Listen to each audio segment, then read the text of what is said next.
إن الحمد لله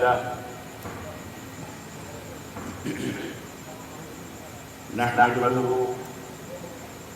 ونستعينه ونستغفره ونؤمن به ونتوكل عليه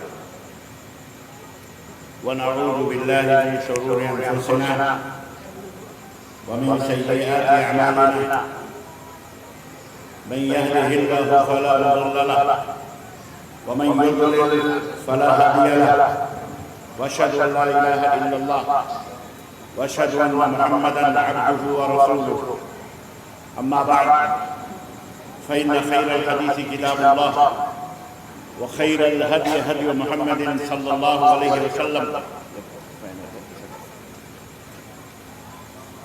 وشر الامور محدثاتها وكل محدثة بدعة وكل بدعة ضلالة وكل ضلالة في النار. قال الله تبارك وتعالى: يا أيها الذين آمنوا اتقوا الله حق تقاته ولا تموتن إلا وأنتم مسلمون. يا أيها الناس اتقوا ربكم الذي خلقكم من نفس واحدة وخلق منها زوجها وبث منهما رجالا كثيرا ونساء واتقوا الله الذي تساءلون به والأرحام إن الله كان عليكم رقيبا. يا أيها الذين آمنوا اتقوا الله وقولوا قولا سديدا يصلح لكم أعمالكم ويغفر لكم ذنوبكم ومن يطع الله ورسوله فقد فاز فوزا عظيما.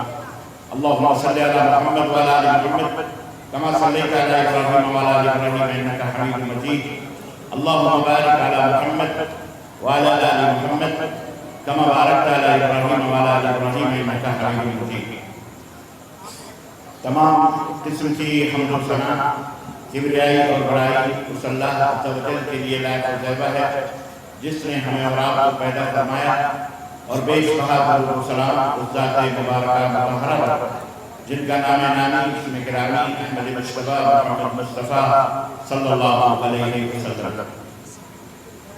صدر اجلاس، معزز علماء کرام، سامعین اعظام، نوجوان دوستوں، بزرگوں اور بھائیوں اور قابل احترام اسلامی ماں اور بہنوں،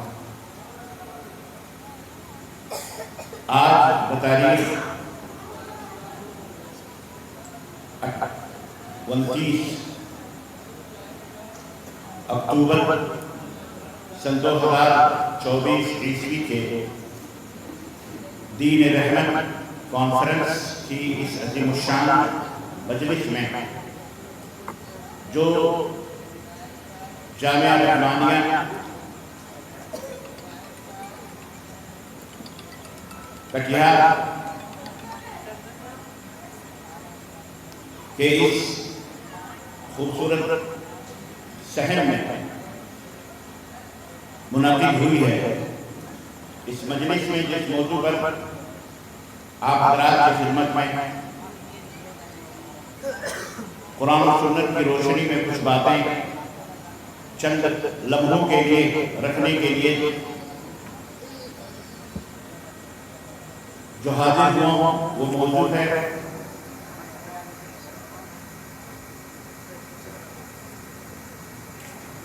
ایمان اور عقیدے کی درستگی اور اس کی اصلاح. یہ سب سے پہلے کیوں؟ اللہ تعالیٰ سے دعا ہے کہ اللہ تبارک و تعالیٰ ہم سب کے اکٹھا ہونے کو قبول فرمائے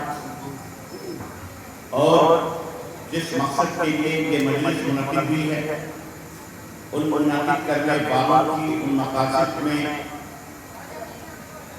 اخلاص اور برداشت عطا فرمائے، اور جن لوگوں نے بحیثیت مقرر شرکت کی ہے اور جو لوگ بحیثیت سامعین کی حیثیت سے، سننے کی حیثیت سے، بھائی اور بہنیں، بچے، جوان، بوڑھے جو بھی شریک ہوئے ہیں، اللہ تبارک و تعالیٰ ان سب کے گناہوں کو معاف فرمائے اور جنت الفردوس میں ہم سب کو اعلیٰ مقام فرمائے.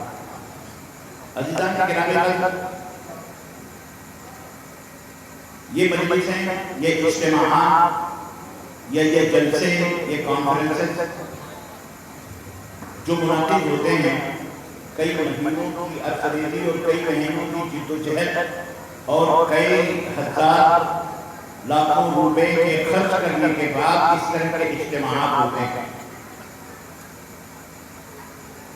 ظاہر ہے اس کا ایک مقصد ہوتا ہے، آپ یہاں تشریف لائیں، آپ اپنے بال بچوں کے ساتھ تشریف لائیں، ہماری مائیں بہنیں بیٹیاں آئی ہیں اور یہاں کرسیاں آپ کے لیے لگائی گئی، اس کا ایک مقصد کے تحت آپ آئیں۔ اگر وہ مقصد پورا نہ ہو تو پھر یہاں آنے کا بیٹھنے کا کوئی فائدہ نہیں۔ بہت سارے لوگ اس جلسے کے مقصد کو ہی بھول کر کے وہ بازاروں میں، میلوں میں، کھیلوں میں چکر لگا رہے ہیں، کہیں کوئی اس کار پر بیٹھا ہوا، کہیں کوئی وہاں بیٹھا ہوا، کہیں وہاں گپے مار رہا، کہیں کوئی چیز خرید رہا۔ ہماری بہنیں بیٹیاں بھی انہیں کے ساتھ ادھر سے ادھر، ادھر سے ادھر لیفٹ رائٹ کرتی ہوئی نظر آ رہی۔ اگر آپ کچھ حاصل کرنے کے لیے تشریف لائیں تو آپ کے لیے یہ خوبصورت حسین کرسیاں بچھائی گئی، آپ کے لیے ماشاءاللہ مقررین کا بہترین انتظام ہے، آپ کے لیے اسٹیج ہے، آپ کے لیے مائک، ساؤنڈ، سب کچھ کا انتظام ہے، لائٹنگ کا، تو آپ ان کا سب کچھ حاصل کرتے ہیں۔ ہماری سب سے بڑی کمزوری آج یہ ہے کہ آج ہم روتے ہیں، چلاتے ہیں کہ ہم بڑے غریب ہیں، بڑے فقیر ہیں، بڑے تلاش ہیں، بڑے مجبور ہیں، ہمیں جو چاہتا ہے تھپڑ مار دیتا ہے، ہماری گاڑیاں نوچ دیتا ہے، ہمارے گھروں کو آگ لگا دیتا ہے، بلڈوزر چلا دیتا ہے، ہماری عبادتگاہیں ٹوٹ رہی ہیں، ہماری روزیاں بند ہیں، روزی روٹی نہیں مل رہی ہے، ہم بہت چلاتے ہیں، لیکن ہم نے کبھی یہ غور کیا کہ ان سب چیزوں کا سبب کیا؟ کبھی ہم نے سوچا میرے عزیزوں، میرے بھائیوں، میری بہنوں، دنیا میں بھی یہ ذلت اور اگر مرنے کے بعد بھی یہی خواہش اور یہی ذلت ہو تو میں نہیں سمجھتا ہوں کہ زندگی کا کوئی فائدہ اور کوئی حاصل ہو سکتا ہے۔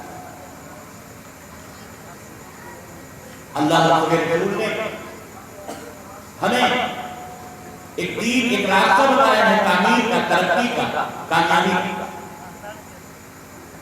میری بات آپ لوگوں کی سمجھ میں آ رہی ہے؟ آواز برابر آ رہی ہے؟ ورنہ لاؤڈ اسپیکر والے اچھی آواز ہو، زیادہ آواز نہیں ہونی چاہیے جو سمجھ میں آئے بس، ورنہ ایک کو اتنا ڈال دیا کہ کام کر جاتا ہے، دماغ میں کچھ گھستا ہی نہیں ہے۔ تو اگر آپ کی سمجھ میں میری آواز آ رہی ہے تو ایک کو نہیں کرنا، ایک کو نہیں ڈالنا، اچھی آواز کرنا تاکہ کسی کو کوئی تکلیف نہیں۔ میں کچھ لمحے آپ کے لوں گا اور کوشش کروں گا کہ آپ کے ذہن میں، آپ کے دماغ میں کچھ باتیں دکھا سکوں تاکہ آپ زندگی کا جو فلسفہ ہے، اس دنیا کا جو راز ہے اور آپ کے جیون کا جو مقصد ہے وہ کم از کم آپ کے لیے حاصل ہو جائے۔ بس ہمارا کام یہ ہے کہ اِنَّ عَلَيْكَ الْبَلَاغَ وَعَلَيْنَا الْحِسَابَ، ہم رسول کے غلام ہیں، رسول صلی اللہ علیہ وسلم کے امتی ہیں۔ اللہ کے نبی صلی اللہ علیہ وسلم نے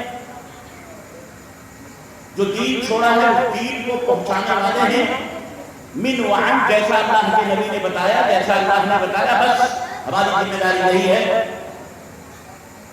آپ کے دلوں میں ہدایت اتار دینا، آپ کو نمازی بنا دینا، آپ کو پرہیزگار بنا دینا، آپ کو اللہ کا مقرب اور محبوب بندہ بنا دینا، آپ کو برائیوں سے دھل دینا، گناہوں سے پاک و صاف کر دینا۔ یہ ہمارے بس میں نہیں ہے۔ آپ کا محاسبہ کرنا، محاسبہ نہیں یعنی آپ کے زندگی کا حساب و کتاب کرنا، آپ جنتی ہیں کہ جہنمی ہیں، اس کا ہم فیصلہ اور ہمیں اچھی دکھائی یہاں بیٹھ کر کے فیصلے دیں آپ کو، یہ ہمارا کام نہیں ہے، یہ سب اللہ کا کام ہے۔ اس کا کام ہے اللہ کا، کون جنتی کون جہنمی یہ اللہ جانتا ہے۔ ہمارا کام یہ ہے جو اللہ نے اپنے نبی کو بتایا، اِنَّ عَلَيْكَ الْبَلَاغَ وَعَلَيْنَا الْحِسَابَ، اے میرے حبیب، اے میرے نبی، آپ کا کام پہنچانا ہے۔ جیسا میں کہہ رہا ہوں ویسا میرے بچوں تک پہنچانا، بس حساب و کتاب میرے دل میں ہے۔ لَسْتَ عَلَيْهِمْ بِمُصَيْطِرٍ، میرے حبیب آپ میرے بندوں کے اوپر داروغہ نہیں ہیں،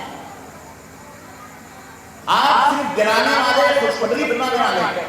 آپ کا یہ عہدہ ہے، آپ کا یہ منصب ہے، آپ کا یہ رتبہ ہے کہ میرے بندوں تک میری باتیں پہنچا۔ اس کے بعد حساب و کتاب ہمیں دینا ہے، کس کو جنت میں ڈالنا ہے، کس کو جہنم میں ڈالنا ہے، کس کو سزا دینا ہے، کس کو کیا کرنا ہے، کس کو ذلت دیں گے، کس کو برکت دیں گے، کس کو خواہی دیں گے، کس کو برباد کرنا ہے، کس کو نیست و نابود کرنا ہے، کس کے اوپر اپنا عذاب ڈالنا ہے، اپنے قہر سے کسی کو کیا کرنا ہے، یہ سب فیصلے اللہ تبارک و تعالیٰ کے دین ہے۔ اِنَّكَ لَا تَهْدِي مَنْ أَحْبَبْتَ وَلَكِنَّ اللَّهَ يَهْدِي مَن يَشَاءُ، میرے حبیب آپ جس کو چاہو جنت میں داخل کروانا، آپ جس کو چاہو ہدایت دینا، یہ آپ کے بس میں نہیں ہے، آپ کے بس میں تبلیغ ہے، آپ کے بس میں دعوت ہے، دعوت کا کام کرے بس پہنچا دیں۔ میرے عزیزو، ہم بھی اسی نبی کے غلام، اسی نبی کے امتی ہیں، اسی نبی کے پیغام کو، اسی اللہ کے پیغام کو آپ کو پہنچانا چاہتا ہیں۔ میں کچھ بنیادی اور اصولی باتیں آپ کی خدمت میں رکھنا چاہ رہا ہوں تاکہ یہاں سے جو زندگی کا ایک آپ کو راستہ بنا ہے عمل آپ کو نظر آئے کہ ہمیں اپنی زندگی میں کیسے مقصد ہمارا کیا ہے، ہمارے پیدا ہونے کا مقصد کیا ہے۔ جیسے اس اجلاس میں آنے کا مقصد کیا ہے، اس اجلاس میں آنے کے مختلف مقاصد، سب سے بنیادی مقصد یہ ہے کہ علماء آ رہے ہیں، مشائخ آ رہے ہیں، بنگلہ زبان میں بولنے والے آ رہے ہیں، اردو میں بولنے والے آ رہے ہیں، ہر زبان میں یہاں تقریریں ہوں گی۔ بنگلہ آپ کی مادری زبان ہے، اردو بھی آپ کی زبان ہے، دونوں قسم کے ٹیسٹ اور لذتیں حاصل ہوں گی، دونوں طرح کے معنی مفہوم قرآن کے، حدیث کے، اللہ کا پیغام، اللہ کے نبی کا پیغام ہم سنیں۔ یہ آپ کا مقصد ہے، اور سننے کے بعد اس کے اوپر عمل کریں گے انشاءاللہ تعالی۔ عزیزان محترم، یہ ہے مقصد، اور اگر یہ مقصد حاصل نہ ہوا، آئے بیٹھے اور جلسے کی رونق دیکھی، گئے میرے ٹھیلے میں کیا خریدا، کیا لیا، 2000 5000 خرچ کیا، مٹھائیاں لی، بنا لیا، ڈھکا لیا اور چلے گئے، ان کا مقصد کچھ بھی نہیں۔ لیکن جنہوں نے یہ مجلس منعقد کی ہے وہ مجلس میں تو کامیاب ہیں، وہ اپنے مقصد میں کامیاب ہیں۔ کیوں؟ اس لیے کہ انہوں نے آپ کے لیے شامیانے لگوائے، انہوں نے آپ کے لیے بجلیوں کا انتظام کیا، انہوں نے آپ کے لیے یہ کرسیوں کا انتظام کیا، آپ کے لیے بہترین بیٹھنے کا انتظام کیا، آپ کے لیے ماشاءاللہ تبارک اللہ علماء کا کی ایک ٹیم بلائی، علماء آئے، مختلف زبانوں میں شعرا ہے، انہوں نے اشعار پڑھے، یہ ان کا مقصد تھا کہ میرے بھائیوں تک، میری بہنوں تک اللہ اس کے رسول کا پیغام پہنچ جائے۔ انہوں اپنے مقصد میں کامیاب ہیں، آپ سنیں نہ سنیں۔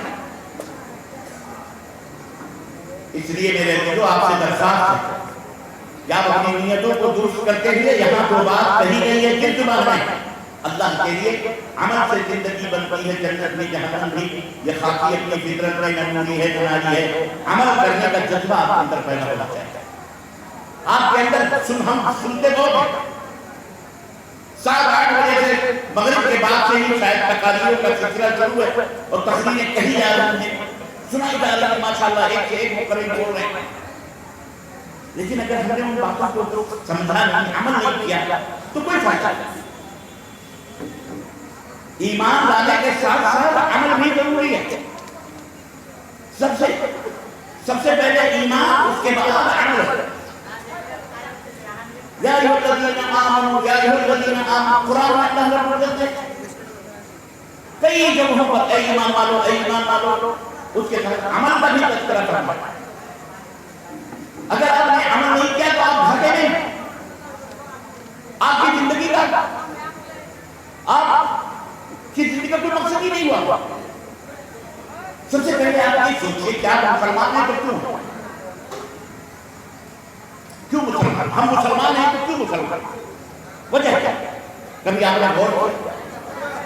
ہم مسلمان اس لیے کہ ہمارے باپ مسلمان تھے، ہمارے دادا مسلمان تھے، ہمارے پردادا مسلمان تھے، یا ہم نے مسلمانوں کے گھروں میں ہم نے جنم لیا ہے، پیدا ہوئے، ہمارا نام عائشہ ہے، ہمارا نام فاطمہ ہے، ہمارا نام خدیجہ ہے، ہمارا نام عبداللہ ہے، ہمارے ماں باپ نے ہمارا نام عبدالرحمن رکھا، اس لیے ہم مسلمان ہیں۔ آپ مسلمان ہیں تو کیوں؟ کبھی آپ نے سوچا؟ یہ بات یاد رکھو میرے بھائی، کوئی کسی کی خبر نہیں جاتا۔ تم اکیلے آئے ہو، اکیلے آئے ہو، ماں کے پیٹ سے اکیلے ہی نکلے ہو، اکیلے آئے ہو اور اکیلے تم جاؤ گے نہیں۔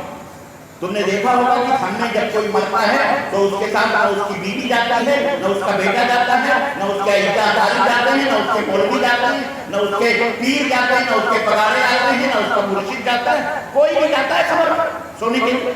بولو آپ اکیلے آئے ہو، اکیلے آپ کو قبر میں جانا ہے، خدا کر کے آپ کو اپنے اعمال کا اپنے ایمان کا حساب و کتاب دینا ہے۔ یہ سوچ لو، غور کرو، یہ دنیا ایک دن فنا کے گھاٹ اترنے والی ہے، اور جو یہاں آیا ہے اسے ایک نہ ایک دن مرنا ہے۔ کوئی 30 سال میں مر رہا، کوئی 20 سال میں مر رہا، کوئی 10 سال میں، کوئی پیدا ہوتے ہی مر رہا، کوئی پیٹ میں مر رہا، کوئی 60 سال میں مر رہا، کوئی 70 سال میں، کوئی زیادہ سے زیادہ 90-100 تک آدمی چلتا ہے، اس کے بعد ختم ہو جاتا ہے۔ کیا ہوتا ہے اس کے بعد؟ آپ کا کیا عقیدہ ہے اس سلسلے میں؟ آپ کا کیا ایمان ہے؟ کبھی سوچا آپ نے؟ اے میرے مسلمان بھائیوں، سب سے پہلے دیکھو تو ہم مسلمان ہیں کیوں ہیں؟ ہمیں اللہ تعالیٰ نے، اور ہم نے اسلام کو کیوں قبول کیا؟ ہم نے اسلام کو کیوں تسلیم کیا؟ کیوں ہم مسلمان ہیں؟ میرے بھائیوں، غور کرو، میری بہنوں، میری ماؤں، میری بیٹیوں، میری بچیوں، میرے بچوں، غور کرو، سوچو، اللہ کی قسم غور کرو۔